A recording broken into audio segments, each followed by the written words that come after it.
Veja esta invenção chamada de máquina de movimento perpétuo e veja como funciona. Você já viu ela antes e acha que há algo de errado com o que você está vendo? Ou você acha que está funcionando normalmente? Agora dê uma olhada sob a base desta pequena invenção.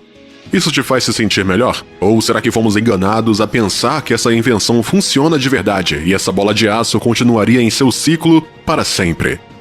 Bom, há uma razão pela qual há uma bateria e um eletroímã escondido embaixo deste dispositivo, porque sem ele seria impossível que a bola de aço continuasse nesse loop eterno, porque quebraria a primeira e a segunda lei da termodinâmica. Ela não é uma máquina de movimento perpétuo, e há muito mais exemplos como este. Mas será possível que um dia uma máquina de movimento perpétuo se torne verdade?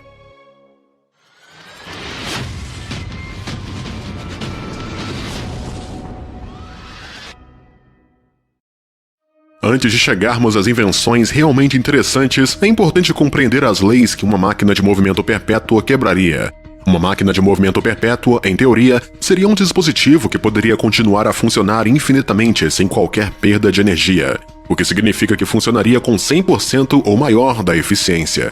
Dito isso, a primeira lei da termodinâmica, ou lei da conservação da energia, afirma que a energia não pode ser criada ou destruída, mas apenas transferida para outra coisa.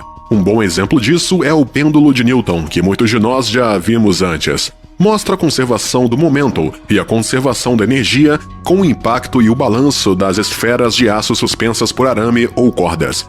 O oscilar e clicar continuamente disso é prova da lei de conservação da energia de Newton, que afirma que a energia não pode ser criada ou destruída. Ela simplesmente muda de forma. E é por isso que não é uma máquina de movimento perpétuo, porque as bolas de aço perdem energia para muitas coisas. Para o ar, com a fricção enquanto se movem através dele, e também criam energia sonora quando colidem umas com as outras e perdem energia para aquecer em caso de colisão, embora nesse exemplo seja muito minúsculo. Isso nos leva à segunda lei da termodinâmica, que afirma que o calor se move sempre de objetos mais quentes para objetos mais frios. A menos, é claro, que a energia seja fornecida para inverter a direção do fluxo de calor. Cada um desses fatores faz com que as esferas percam energia e, como resultado, elas irão lentamente perdendo energia e até eventualmente parar. Para que exista uma verdadeira máquina de movimento perpétuo, a energia teria que permanecer dentro da máquina ou ser um dispositivo fechado. Um dispositivo que funciona inteiramente sem qualquer fricção, qualquer fonte externa e teria de existir num vácuo para que não houvesse pressão atmosférica sobre quaisquer partes móveis. Se isso parece impossível, é porque de fato é. No entanto, há algumas invenções por aí que vamos analisar, que são uma das tentativas mais impressionantes de construção de uma máquina de movimento perpétuo.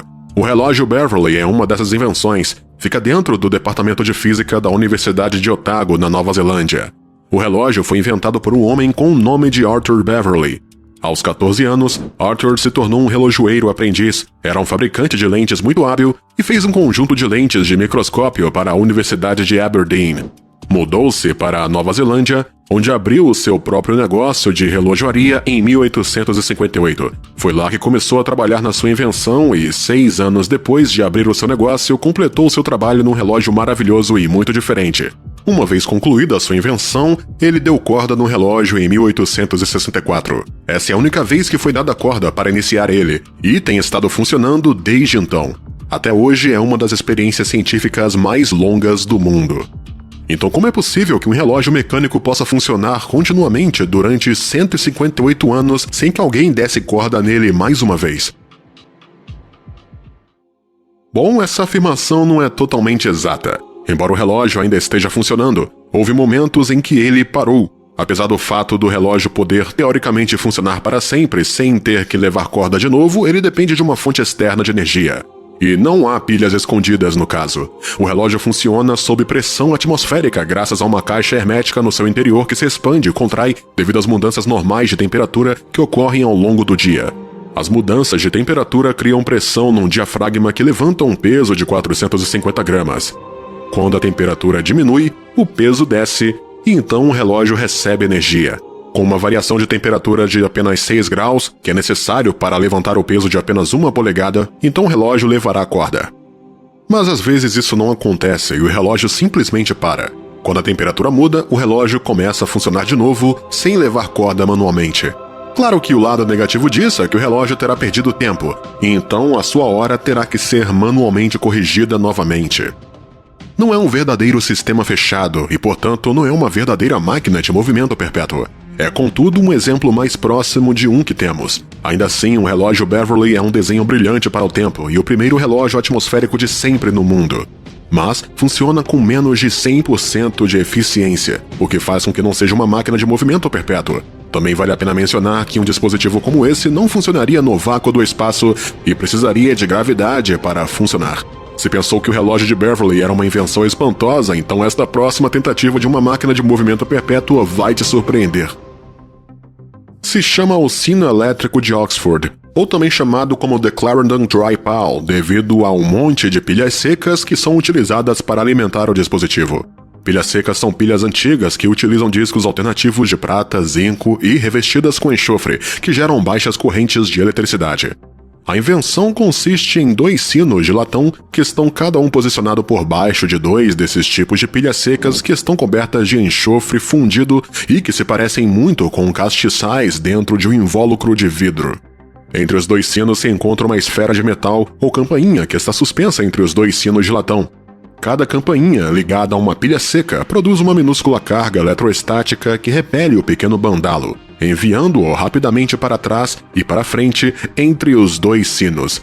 Foi inventada por volta de 1825 pelos fabricantes de instrumentos londrinos Watkins e Hill. Mas aqui está a coisa mais impressionante sobre esta invenção. Foi exibido pela primeira vez em 1840 e o sino tem tocado desde então, ou seja, 182 anos até hoje. Alguns dizem que ele foi tocado no minuto em que foi construído, 15 anos antes da sua data de exibição. E algumas estimativas afirmam que o sino tocou mais de 10 bilhões de vezes e que ainda hoje toca. Além desse fato muito surpreendente, o sino tem outro mistério e ninguém sabe exatamente do que são feitas as pilhas secas, ou por que elas duraram tanto tempo. Sabemos que são revestidas de enxofre, mas o que está dentro é um segredo. E não se esperava que durassem muito tempo. De fato, 1 ano após o sino ter sido instalado no laboratório Clenderon da Universidade de Oxford, Watkins e Hill escreveram numa carta que a energia elétrica residual para manter os sinos tocando raramente dura mais do que 3 ou 4 anos. Temos a certeza de que, se ainda hoje estivessem por perto, teriam orgulho em saber que o seu sino ainda está tocando, até porque as baterias são bem melhores que os celulares de hoje. Os investigadores estão agora à espera de que a campainha pare de tocar para que possam abrir as baterias e descobrir exatamente como foram construídas, isso é, se a campainha alguma vez parar de tocar. Uma invenção incrível, mas é uma máquina de movimento perpétuo? Pode-se dizer que é outra invenção próxima, mas não exatamente aquilo. É porque as pilhas vão acabar morrendo algum dia, ou o sino irá quebrar primeiro. Além disso, se perde alguma energia devido à fricção do ar, mesmo que seja muito pequeno. Ou seja, não é uma máquina de movimento perpétua. Falamos um pouco sobre a fricção do ar com o pêndulo do Newton, e pode-se ver como a fricção do ar vai acabar parando o sino de Oxford, fazendo com que ambos funcionem com menos de 100% de eficiência. Que tal então uma invenção que esteja num vácuo, parcial ou completo? Bom, uma invenção como essa já existe. É chamado de radiômetro Crookes, ou moinho ligeiro, e foi inventado pelo químico e físico britânico Sir William Crookes. Um radiômetro é um dispositivo que mede a quantidade de radiação que atinge um objeto. Dentro da lâmpada parcialmente selada a vácuo está um conjunto de 4 palhetas equilibradas num único polo que tem livre movimento. Cada palheta tem um lado refletor branco e um lado negro. Quando a lâmpada de vidro é exposta à luz, as palhetas começam a rodar. Quanto mais luz for acesa na lâmpada de vidro, mais rapidamente as palhetas no interior vão girar. Seria de se pensar que a luz está de fato exercendo pressão sobre o lado refletor e fazendo ela se mover. No entanto, a verdadeira pela qual as palhetas no radiômetro Crookes giram é algo chamado de transpiração térmica. Então o que acontece é que quando se acende uma luz sobre a lâmpada, o vidro aquece e emite radiação infravermelha invisível, e o lado preto das palhetas quadradas capta mais radiação do que o lado branco, e com isso, a transpiração térmica faz então girar as palhetas. E aliás, o radiômetro Crookes também funciona ao contrário, o que significa que se esfriarmos a lâmpada derramando água fria sobre ela ou utilizando gelo no vidro, o lado negro das palhetas vai emitir radiação infravermelha melhor do que o lado branco, fazendo com que as palhetas girem na direção oposta. Mas assim como o relógio de Beverly, o radiômetro Crookes não é um sistema fechado e requer forças externas para que funcione. Ou seja, também não é uma máquina de movimento perpétuo. O fato é que uma máquina de movimento perpétuo nunca pode existir. Nunca haverá um sistema fechado que possa funcionar a 100% ou mais de 100% de eficiência. O problema delas é que a maior parte das invenções malucas que andam por aí não tem o objetivo de tentar criar esse dispositivo, que é a função de gerar mais energia do que é colocada dentro. A única coisa que os inventores tentaram até agora e não conseguiram fazer é manter os seus dispositivos funcionando para sempre. Mas há algo na natureza que viola a conservação de energia: os buracos negros. Os buracos negros produzem mais energia do que consomem, violando assim a conservação de energia. Assim, teoricamente, o aumento da massa dos buracos negros causado pelo acoplamento cosmológico poderia ser utilizado para criar máquinas de movimento perpétuo. Digamos que o grande colisor de hadrons é utilizado para criar um buraco negro em miniatura. Esse buraco negro se evaporaria rapidamente, mas quando isso ocorresse, a massa seria um pouco maior do que quando foi criada, gerando uma produção adicional de energia.